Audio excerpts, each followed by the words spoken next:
Hola, pues buenas tardes a todos y bienvenidos.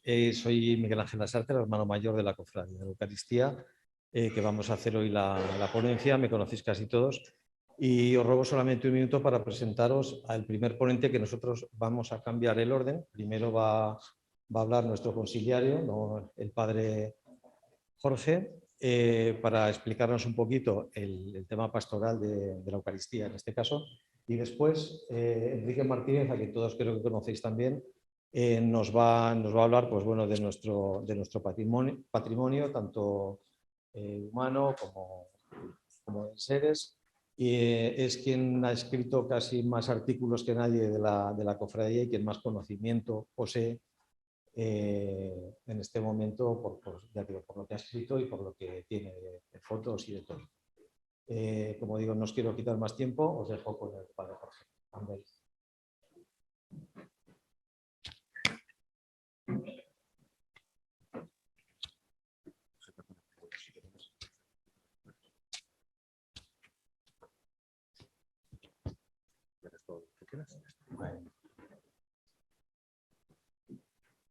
Bueno, se oye bien, ¿verdad? Muy bien. Bueno, como decía Miguel Ángel, yo soy Jorge Ambel, soy misionero redentorista y ahora mismo estoy sirviendo como párroco en la parroquia del Perpetuo Socorro, y como superior de la comunidad, pues una de las funciones del superior de la comunidad es acompañar como conciliario a la cofradía de la institución de la Sagrada Eucaristía. Y esa es una de las tareas, de las misiones que tengo ahora. Yo lo primero que me gustaría es aprovechar para señalar una cosa que a mí me parece crucial, que no sé si Enrique luego la señalará o no, pero que me parece crucial tanto de esta cofradía como de nuestra parroquia, que es la suerte que tenemos de haber llegado a un momento, ya años, en los que la vida de la cofradía no se entiende sin la vida de la parroquia y la vida de la parroquia no se entiende sin la vida de la cofradía. Tenemos la inmensa suerte de contar con una cofradía que ha querido dar los pasos necesarios para involucrarse en la vida cotidiana de formación, de fe, de servicio y también litúrgica de la comunidad cristiana, de la comunidad parroquial, ¿no? Y creo que eso es algo muy importante, porque teniendo la oportunidad de ir a su bola, ellos han decidido y hemos decidido como cofradía el no querer comprender la vida de la cofradía sin vincularla a la vida de la comunidad, no querer comprender la vida de la cofradía sin entender que forma parte de una comunidad cristiana en la que está arraigada, a la que sirve y en la que también es servida. Y me parece que este esfuerzo y que este empeño de la cofradía, pues es importante señalarlo en una cofradía además que tiene como titular al Señor de la Cena y que tiene pues este nombre, ¿no? La institución de la Sagrada Eucaristía. No se podría entender la cofradía apartada de la vida de la Iglesia y apartada de una comunidad cristiana. Ninguna cofradía se puede entender así, pero especialmente la cofradía de la institución de la Sagrada Eucaristía necesita estar vinculada no solo de nombre, sino también por los hechos a la vida cotidiana de la comunidad. Sabéis además, bueno, a lo mejor no lo sabéis, ya os lo cuento yo, nuestro fundador, San Alfonso María de Liguori, el fundador de los misioneros redentoristas, que desarrolla su misión en el siglo XVIII en Nápoles, es un profundo devoto de la Eucaristía, del misterio eucarístico. Él escribe las famosas visitas al Santísimo, que quizá alguno hayáis podido leer o usar como material de oración. Y bueno, pues las cosas no pasan porque sí, ¿no? Y yo creo que también la providencia pues ha querido que la cofradía de la Eucaristía esté vinculada a la parroquia del Perpetuo Socorro y a los misioneros redentoristas que sentimos la cofradía como parte de nuestra familia. Me pedía Miguel Ángel y me planteaban a la hora de hablar estos momentos, que espero que no sean muy largos, esto es lo peor que puede decir un cura cuando empieza, porque eso es garantía de que al final se va a extender, pero bueno. hacer una breve reflexión teológica en torno a la Eucaristía. Yo pienso que la mejor teología eucarística que se puede hacer es la propia experiencia que cada uno de nosotros podamos tener de nuestra propia vida eucarística, de nuestra manera de participar en la celebración de la Eucaristía, de nuestra manera de asumir en nuestra vida el misterio eucarístico y de nuestra manera de comprender la Eucaristía como el momento y el lugar, el sacramento en el que Dios se hace presente en medio de la comunidad, pero con la comunidad cristiana. Ningún cristiano, ningún católico que celebra la Eucaristía lo hace nunca solo. Siempre lo hace en comunión con toda la Iglesia. Esto es una cosa que a mí me llamó mucho la atención la primera vez que estuve en Tierra Santa y fuimos a la basílica donde se venera el lugar del nacimiento, donde la tradición dice, ¿no?, que nació San Juan Bautista, y allí estaban aquellos franciscanos con toda la iglesia ya preparada para celebrar la Navidad, y le preguntamos si a aquella iglesia iba mucha gente, y aquel franciscano nos dijo, pues el año pasado celebramos la misa del gallo solos. Y a mí me sorprendió mucho. Y yo le dije, ¿y cómo se vive eso de celebrar la Eucaristía solos? Y este hombre me dijo, no, los católicos nunca celebramos la Eucaristía solos, siempre lo hacemos en comunión con la Iglesia. Y esto es una cosa que creo que está en la base de cualquier teología eucarística que podamos hacer, ¿no? Podríamos teorizar sobre la Eucaristía y sobre la teología de la Eucaristía, pero al final Jesús se hace presente en el pan y en el vino para que nosotros podamos alimentarnos de él y para alimentar nuestra vida, la vida de la Iglesia, ¿no? La Eucaristía es la fuente de la que surge la vida de la Iglesia. Y cualquier teología que podamos hacer, pues surge de la experiencia. ¿Qué experiencia tengo yo de la celebración de la Eucaristía, de la comunión y del servicio? La cena, no la Eucaristía de la cena, sino la cena en sí, la cena que celebra Jesús con sus apóstoles, eso que nosotros llamamos la última cena, tiene un sentido teológico profundo por la coherencia que hay entre todo lo que Jesús dice y hace, según nos dice el Evangelio, y lo que ocurre en la cena, ¿no? Jesús, en esa última cena, toma la antigua alianza y la renueva, ¿no? De tal modo que cumple aquello que ha dicho que ha venido a hacer, ¿no? Yo no he venido a abolir la ley, sino a darle plenitud.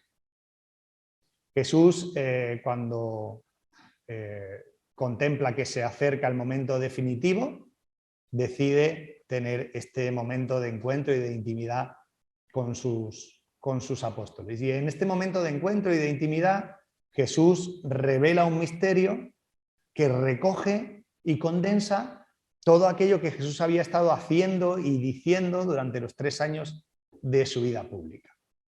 Y en este momento, en esta cena, que algunos evangelistas vinculan a la cena pascual, en este momento Jesús resume toda su predicación. Pero resulta que el resumen de la predicación de Jesús no lo hace con palabras.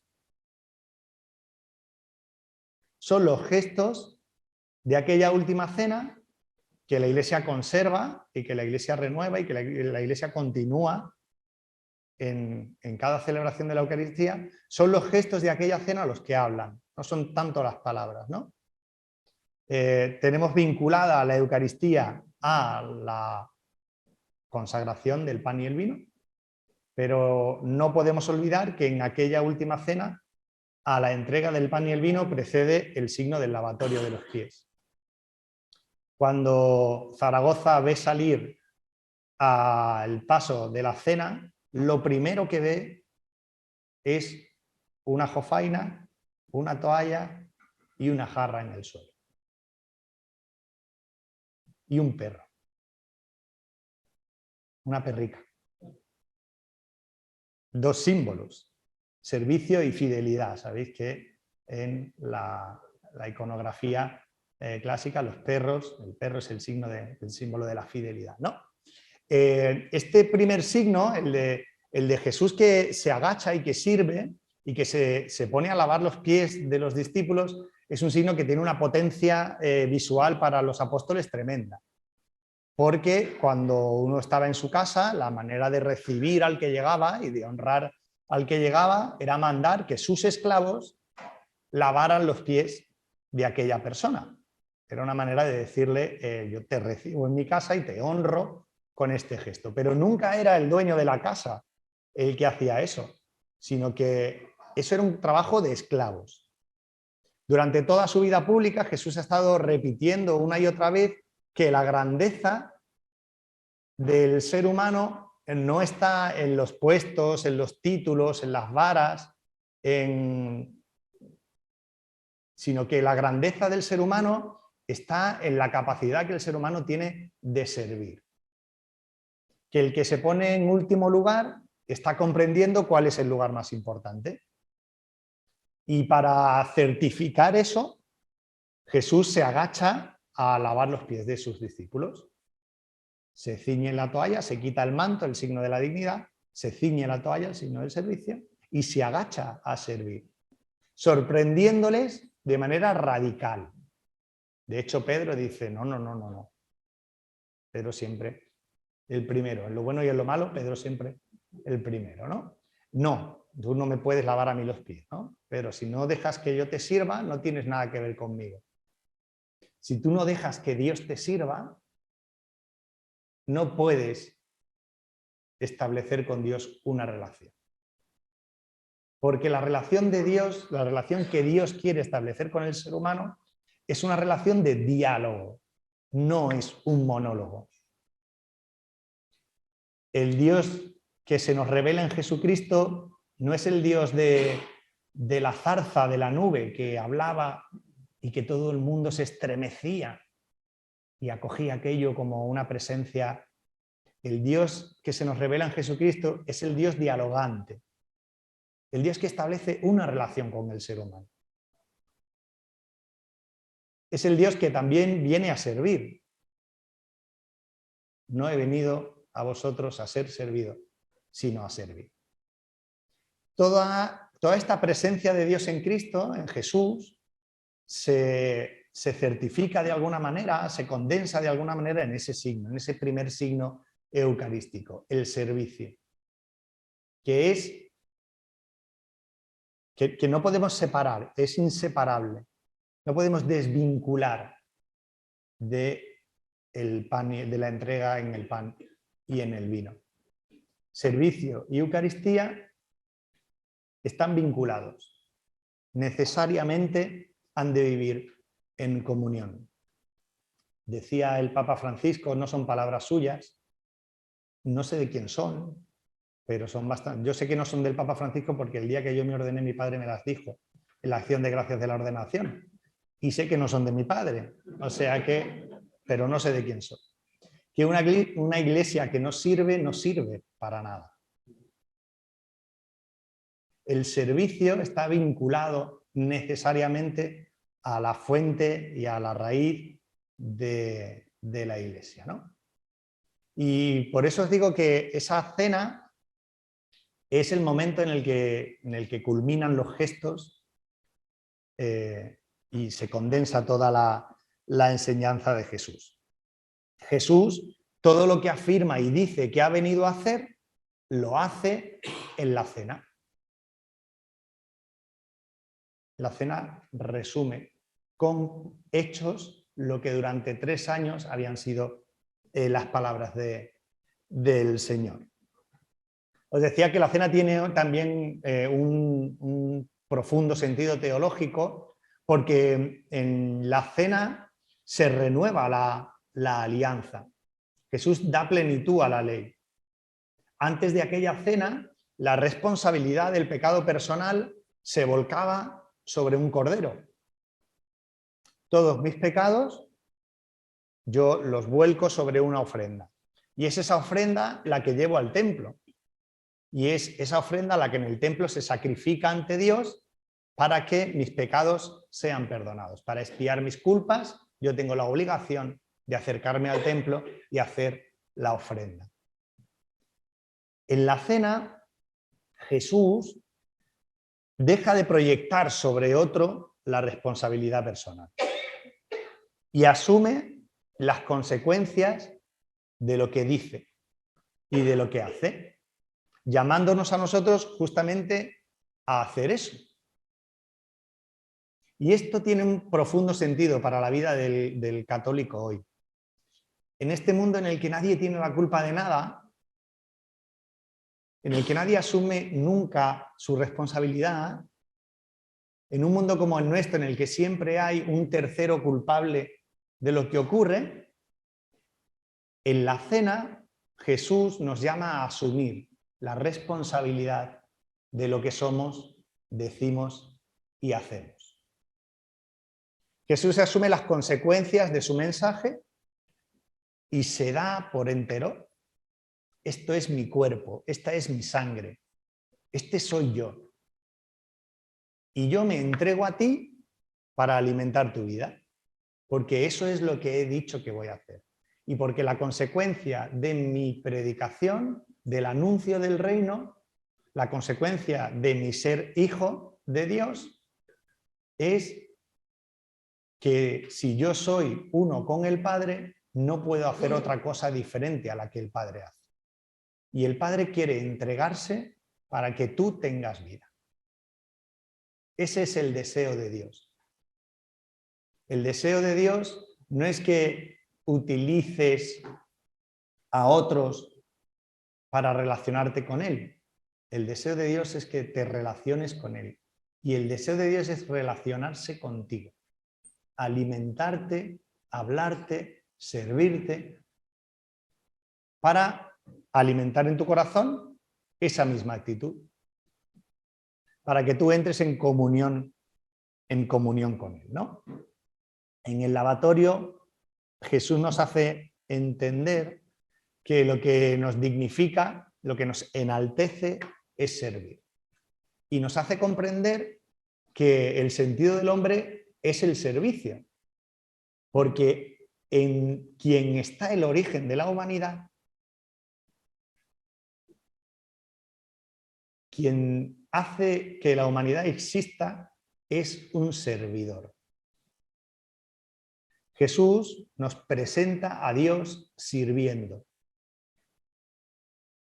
Si nuestro hacedor se dedica al servicio, si la fuente de la que nosotros brotamos es la fuente de la que nace el servicio, ¿qué podemos ser nosotros que no sea servir? Y fijaros que estoy diciendo, ¿qué podemos ser nosotros que no sea servir? No es lo que hacemos el servicio, es lo que somos. Estamos llamados a ser servicio. Y estamos llamados a ser servicio no como una obligación moral. Yo tengo que servir para ir poniendo granitos en el plato de la balanza, porque como soy un gran pecador, digno de condenación, pues lo que tengo que hacer es a ver todo lo bueno que puedo hacer para compensar todo lo malo que he hecho. No se trata de compensar, se trata de lógica. Si yo he sido creado y soy imagen de mi creador, no puedo ser otra cosa diferente a aquello que es mi creador. Y mi creador es servicio. Con lo cual, si yo quiero ser en plenitud aquello para lo que he sido creado, tengo que ser servicio. No por obligación moral, sino para alcanzar la plenitud de lo que soy. Solo sirviendo puedo ser en plenitud aquello para lo que he sido creado. Todo esto vertebra el mensaje de Jesucristo en el Evangelio. El servicio a los pobres, el servicio a los que están tirados a la orilla del camino, el servicio a los pecadores, el servicio a los hermanos. Y esto se condensa en ese lavatorio. Pero el servicio, como os digo, no es algo que hacemos. No es una obra que sale de nosotros y se queda en el otro. El servicio es la entrega total de lo que somos. La Eucaristía, el pan y el vino son el signo de esa entrega total de Jesús, que no te da ánimo. No es que te dé ánimo el Señor. No es que te dé amor el Señor. No es que te dé fuerza el Señor. Es que el Señor se te da a Él. Y porque se te da a Él, con Él viene todo, por añadidura, ¿no? Jesús no nos da cosas que Él tiene, no nos presta cosas que Él tiene en la Eucaristía. No heredamos cosas que Él tenía y ahora son nuestras y ya no son suyas. Jesús se nos da por completo. Entra en comunión y nos llama a la comunión con Él. Es Él el que se nos da, ¿no? Y así nos llama a ese servicio, a un servicio en el que nosotros nos entregamos, nos damos. Y fijaros qué Dios, ¿eh? Un Dios que viene a entregarse, no a exigirte que tú te entregues. A mí esto me parece clave en la vida de la cofradía, lo repito mucho, en la vida de la parroquia lo repito mucho, y me parece que en el mundo cofrade es muy importante. Darnos cuenta de que aquello que hacemos, de que las cosas que hacemos son cosas que hacemos agradeciendo al Señor. No hacemos las cosas para que nos agradezcan lo que hacemos, sino porque no, o sea, en mi lógica espiritual no puedo hacer otra cosa nada más que servir. Cuando en mi lógica espiritual no queda otra más que servir porque estoy en comunión con Dios, entonces ya me da igual que siempre seamos los mismos. Entonces ya no me importa que nadie me lo agradezca. Entonces ya me da igual que nadie me premie, o que nadie me vote, o que me pidan que me quite de en medio. Porque lo que yo hacía era servir y ser servicio. No estoy comprando nada, ni pagando nada. Dios no te necesita a ti en la cofradía. Tú estás en la cofradía, sirves en la cofradía, porque no te queda más remedio. Porque en la lógica espiritual, en tu lógica espiritual de comunión con Dios, solo puedes servir. Y entonces mi presencia en la cofradía se convierte en una presencia agradecida. Gracias, hermanos, porque me permitís ser aquello para lo que he sido creado. Fíjate qué diferencia, ¿eh? Cuando terminas de poner flores a las 12 de la mañana, terminar pensando gracias porque me habéis permitido servir. Gracias porque esta cofradía es el instrumento que Dios ha utilizado para que yo sea aquello para lo que he sido creado. Si esto estuviera grabado a fuego en la experiencia espiritual de cada uno de nosotros, ¿cuántos gallos cantarían de manera diferente? La gente se daría tortas por ser hermano mayor. Y no para figurar, sino entendiendo el servicio. Bueno, como os digo, la Eucaristía se convierte en ese momento en el que yo puedo entrar en comunión con un Dios que sirve. Es una llamada a que mi corazón sea uno con el Dios que es servicio, con ese Dios que se ha agachado a lavar los pies. La Eucaristía se convierte en el momento en el que yo entro en comunión con mi fuente. Y de ahí el precepto dominical. ¿Es obligatorio ir a misa? No. Pero es que, ¿a ti qué más te da? Que sea obligatorio o no. ¿Es obligatorio respirar?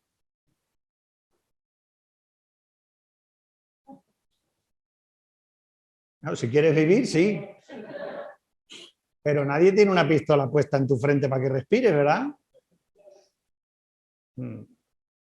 ¿Es obligatoria la misa del domingo? Si es que no hace falta. Porque es la fuente, ¿no?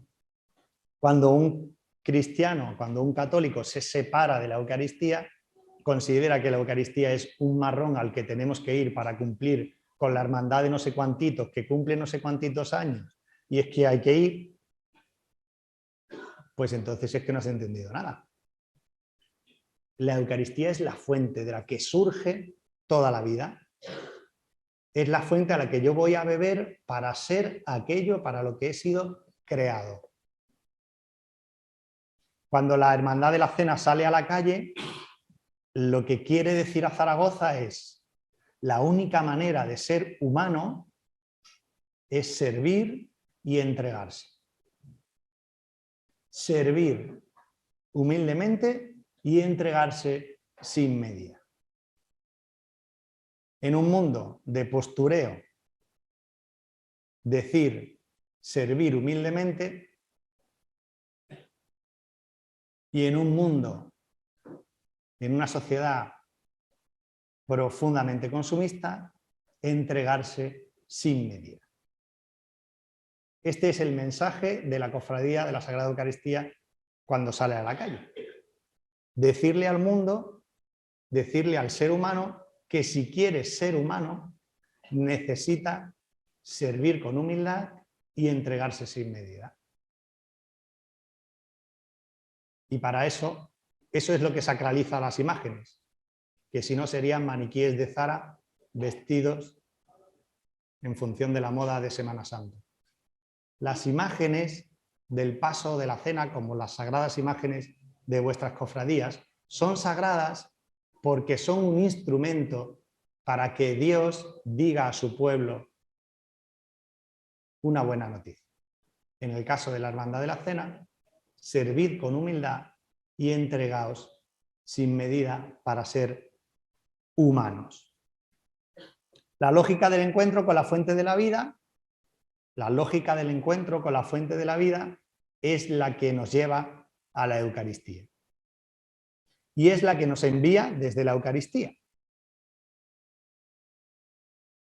Yo me encuentro con la fuente de la vida y cuando me siento vivo no puedo hacer otra cosa más que vivir. Y vivir es entregarse, vivir es servir. Vengo y soy servido y soy enviado a servir. La vida eucarística es la vida que nace del sacramento y que se derrama en todos los minutos, en todas las horas, en todos los días. Bebo de la fuente y esa fuente que salta hasta la vida eterna en mí se va derramando en cada día. Y entonces mi vida se convierte en una Eucaristía. Yo voy y comulgo y salgo a la calle como un corpus viviente. Yo soy la mejor custodia que el Señor ha podido realizar. Ningún orfebre ni los de Toledo han sido capaces de hacer nunca una custodia tan bella como la que tú eres después de comulgar. Que sales por la puerta de ese templo para llevar a Cristo vivo, Eucaristía, a tu mundo, para que los que te ven reconozcan al Cristo que sirve, que parte y que se reparte. Tú has sido alimentado para la vida del mundo. Si comprendiéramos la Eucaristía así, pues estaríamos en misa todos los días. pero la misa es a ver si acaba el cura este, que es muy pesado. Como os decía al principio, la última cena es la consecuencia lógica, ¿no? de lo que Jesús predica. Es la consecuencia lógica de lo que Jesús dice. Es de una coherencia brutal. Y esto también nos llama a nosotros, a los hermanos de la cena, a la parroquia del Perpetuo Socorro y por ende a toda la vida cofrade de Zaragoza, a revisar la coherencia de nuestra propia vida. La coherencia eucarística de nuestra existencia, ¿no? Comunión con Dios y comunión con los hermanos. Comunión. Comunión. A las puertas, bueno, dice el Papa que ya estamos en la Tercera Guerra Mundial, ¿no? Pero parece que la materialización de esa Tercera Guerra Mundial se acerca a pasos agigantados. Y en nuestro país y en Europa cada vez más polarizados, ¿no? Cada vez menos comunión. La coherencia de vida supone que la comunión con Cristo me hace presencia de comunión entre mis hermanos, que no es comulgar con ruedas de molino, que no es yo lo respeto todo, que no es callarse, sino generar comunión en el núcleo de lo que es ser humano, en el servicio humilde y en la entrega radical. Nosotros ayer, antes de ayer, bueno, nosotros no, la Iglesia beatificaba antes de ayer a 12 misioneros redentoristas que fueron martirizados en la persecución religiosa de los años 36 al 39 en España, estos en Madrid particularmente, ¿no? La comunión es la coherencia con la comunión es ese vivir la vida como un martirio. Es decir, mi vida se entrega en Cristo, con Él, en Él, por Él. Mi vida, no el rato de la misa o el rato de la procesión o el rato de la cofradía. Mi vida. Y la cofradía es el cauce por el que esa comunión se fortalece. Ay, Dios mío, no te preocupes porque esto yo lo tengo asumido como una tradición. No pasa nada. Atención a la comunión, ¿eh? A la comunión en nuestras cofradías. Qué importante es trabajar la comunión. Vivir la comunión con Cristo para poder construir la comunión con los hermanos. Comunión. Y vuelvo a repetir, no es comulgar con ruedas de molino, no es que cada uno haga lo que le salga de las narices, no es que yo lo respete todo. No, no, no. La comunión es saber que entre tú y yo hay algo que es común. Y que eso que es común es Cristo. Por eso somos hermanos, cofrades. Y como entre tú y yo lo que vincula es Cristo, no hay dificultad insalvable. No hay conflicto que tú y yo no podamos solucionar. No hay problema que no encuentre solución. Porque nos vincula Cristo. Y yo puedo sentir una profunda repugnancia por lo que tú piensas y seguir mirándote como a un hermano. Y yo puedo pensar que estás equivocado y seguir mirándote como a un hermano. Si Cristo está entre nosotros. Si no hay Cristo entre nosotros, pues entonces nos dejamos de hablar, que no pasa nada. Coge tú tu vela, yo cojo la mía y pa'lante, pero sin comunión. La Cofradía de la Sagrada Eucaristía saca a las calles de Zaragoza un misterio de comunión y presenta al mundo una opción de vida, la opción de hombres y mujeres que quieren vivir en comunión. que quieren construir un mundo en el que los hombres y las mujeres vivan con el corazón unido, no en su humanidad, sino en su ser de Cristo, en su ser cristianos. Y esto intenta vivirlo en la vida cotidiana de la cofradía. A veces nos sale y a veces no. Comunión, entrega radical y servicio humilde. Son las tres cosas que yo rescataría de este rollo que os he soltado.